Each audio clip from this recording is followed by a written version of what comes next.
एक मरतबा फिर आपका शुक्रिया। पिछले 10 महीने से जो मैं ऑफेयर हूँ, तो दूसरी दफ़ा मुझे ये मौका मिला कि मैं इस फोरम पे आकर कुछ बात कर सकता हूँ। मुल्क के हालात तो आप जानते हैं। अब आप तहरीके तहफ़्फ़ुज़ आइन, यहाँ पर इस मुल्क में आइन की क्या हालत है, जमहूरियत की क्या सूरत हाल है, मैं उससे ज़्यादा हमारी जो मीडिया की हालत है ज़रा उस पर बात हम करते भी रहे हैं, करते रहते भी हैं। और आज भी कोशिश करूँगा कि अपना मुकदमा जो मीडिया का भी पेश करूँ। उससे जाने से पहले मेरा ये ज़ाती ख्याल, हम बड़े ऐसे से बात पिछले 20, 25, 30 साल से करते रहे कि इस मुल्क में निज़ाम बनाना मुश्किल, उस अच्छा निज़ाम बनाना और भी मुश्किल है। अगर आप निज़ाम को ख़राब और बर्बाद कर देंगे, उसको दोबारा खड़ा करना उससे भी ज़्यादा मुश्किल है। और हम उस निज़ाम को अब ख़राब कर रहे हैं। इस मुल्क में पार्लियामेंट रात को 12 बजे बगैर देखे आइन की तरमीम कर देती है। सुप्रीम कोर्ट में जो हालात हैं वो देखें आप, बाहर से ला के हाई कोर्ट्स में चीफ जस्टिस लगा दिए गए हैं। अब ये इदारे हैं पाकिस्तान के। मैं जब हमारे पे केसेस मेरे पे बनने शुरू हुए तो एक मशवरा मुझे ये दिया गया, कोशिश करें, खासकर जब पैमरा का पहला नोटिस आया और हम मुझ पे केस बना, कि कोशिश करें फैसला ही खिलाफ ना हो, क्योंकि आगे किसी जगह आपको रेमेडी नहीं मिलेगी। लेकिन हमारे मुल्क में इस वक्त जमहूरियत से ज़्यादा, जमहूरियत की जो हालत है, ज़्यादा अगर कहें कि मिनी मार्शल लॉ नुमा निज़ाम है तो शायद गलत नहीं होगा। लेकिन ये अब से हमारा मसला शुरू नहीं हुआ। मैं पहले भी ये कह चुका कि ये हाइब्रिड निज़ाम, इसने इस मीडिया को बहुत नुकसान पहुंचाया। जब पावर सेंटर सारे इकट्ठे हो गए। ऑपोजिशन तो हमेशा से हमारा एक नेचुरल एलाय रहा है, हमेशा से हमारी अलायंस रही है ऑपोजिशन के साथ। जब भी ऑपोजिशन होती है हम फ्रेंड्स विद द ऑपोजिशन। लेकिन ये जब से हुकूमत और फौज एक पेज पर आए हैं, उसकी सबसे बड़ी कैजुअल्टी पिछले 4 साल में मीडिया बना।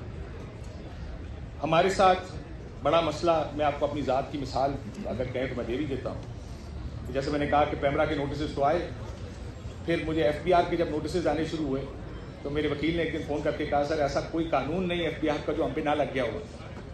मैं ये दावा तो नहीं करता, लेकिन मेरी ये खुशफहमी है कि शायद मैं पाकिस्तान के सबसे ट्रांसपेरेंट टैक्स पेयर्स में से। मैंने आज तक जो भी चीज़ खरीदी है वो मैंने को DC रेट पे नहीं खरीदी, मार्केट रेट पे खरीदी, सिर्फ इसलिए ताकि मैं सिस्टम को हुडविंक करके कोई काम ना करूं। इसलिए मुझे बड़ा इस बारे में अपने ऊपर एक जोम रहा है कि मैं एक अच्छा टैक्स पेयर।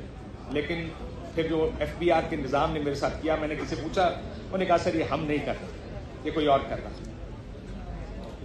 एक दिन मुझे लाहौर से, मेरे इन-लॉज लाहौर होते हैं, वहाँ से फ़ोन आया कि आप पर FIA का कोई फाइनेंशियल फ्रॉड की इंक्वायरी चल रही है। क्योंकि उनके सारे जो बैंकर्स थे उन्होंने फ़ोन करके उनको बताया कि उनको FIA की तरफ से खत आए फाइनेंशियल फ्रॉड के लिए कि काशिफ अब्बासी के खिलाफ ये है। तो उनके सारे अकाउंट्स, तो मेरे इन-लॉज तक के अकाउंट्स चेक किए गए। वो लोग जो पाकिस्तान में रहते भी नहीं, लेकिन मुझे से कोई इसलिए एतराज़ नहीं कि मेरे पास छुपाने को कुछ नहीं। जब FIA से चेक किया तो उस टाइम पता चला कि मेरा नाम किसी ब्लॉक लिस्ट पर भी है और मैं पाकिस्तान छोड़ के बाहर भी नहीं जा सकता। जब मैंने इसके बारे में एक ट्वीट की तो मुझे 10 फ़ोन और दोस्तों की तरफ से आ गए जो हमारे साथी दोस्त हैं, कहते हैं कि जॉइन द क्लब, हम भी पाकिस्तान से बाहर नहीं जा सकते। मेरी बीवी एक दिन अकाउंट अपना ऑपरेट करने बैंक गई, पता चला अकाउंट फ्रीज। मैंने उसके ऊपर ट्वीट की, बहुत से लोग दोस्तों के फिर मैसेज आ गए जॉइन द क्लब, हमारे भी अकाउंट्स फ्रीज हो गए।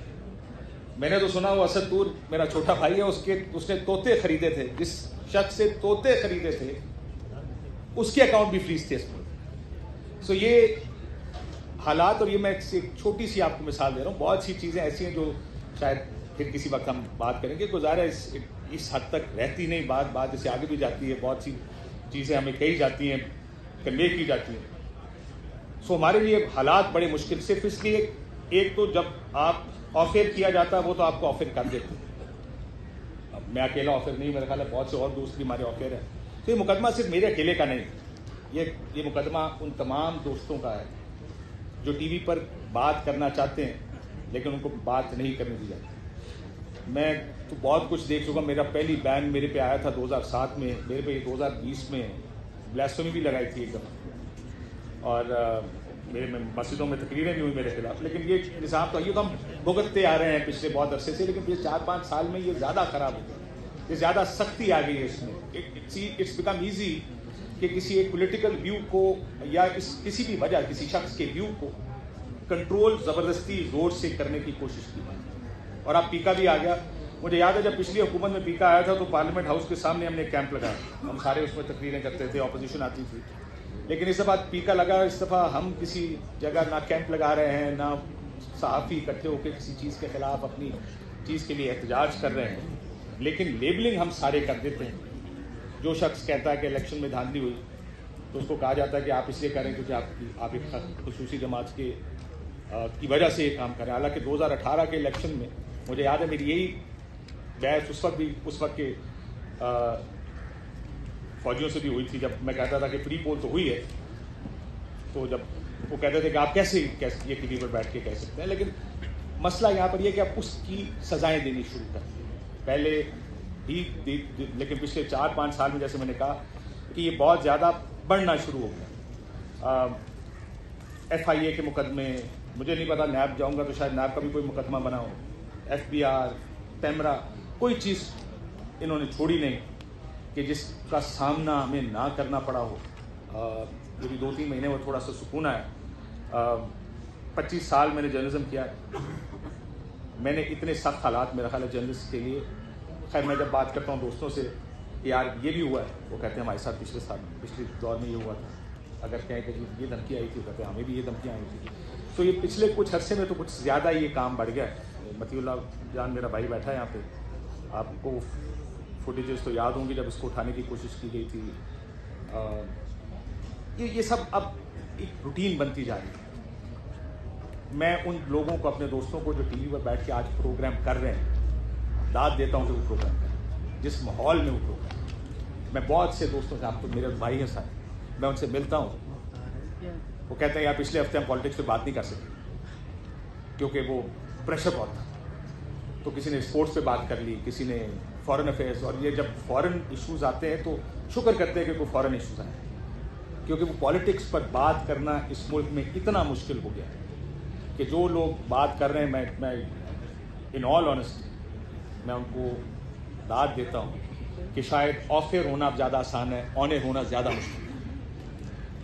बहुत से लोग जब ये अपनी फ्रस्ट्रेशंस हम सारे बैठते हैं, वो फ्रस्ट्रेशन में रोज कि किस तरह लोग, हमारे दोस्त काफ़ी फ्रस्ट्रेटेड हैं इस टाइम कि किस हद तक पाबंदी है, कि किस हद तक जाके कहा जाता है कि ये नहीं चलेगा, ये नहीं चलेगा, ये गेस्ट नहीं आएगा। जिस दिन रात को कोई गेस्ट आया, एक मैसेज आया था कि ये गेस्ट टीवी पर नहीं आएगा। तो ये है वो माहौल जिसमें बहुत से लोग हम काम कर रहे हैं और बहुत से लोग जिनको काम नहीं करने दिया जाता। इस मुल्क में अगर हमारी जमहूरियत और आइन के साथ जो हालात हैं वो इस वजह से भी ख़राब होते जा रहे हैं, क्योंकि मीडिया जब वो बात नहीं कर पाएगा तो जाहिर है वो जो स्पेस मीडिया क्रिएट करता है सियासी जमातों के लिए, अपोजिशन सियासी जमातों के लिए, अच्छे जो असूल हैं उनके लिए, वो स्पेस ख़त्म हो जाती है। आज मेरे बहुत से दोस्त टीवी पर बैठकर बहुत प्रेशर्स के अंदर काम कर रहे हैं और वो इन बहुत से इशूज़ पे बात नहीं कर सकते।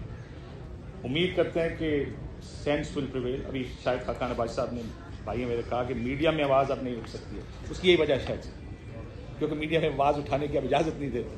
क्या टॉपिक्स आएंगे, नहीं, कुछ टॉपिक्स की इजाज़त, कुछ लोगों को बुलाने की इजाज़त नहीं है।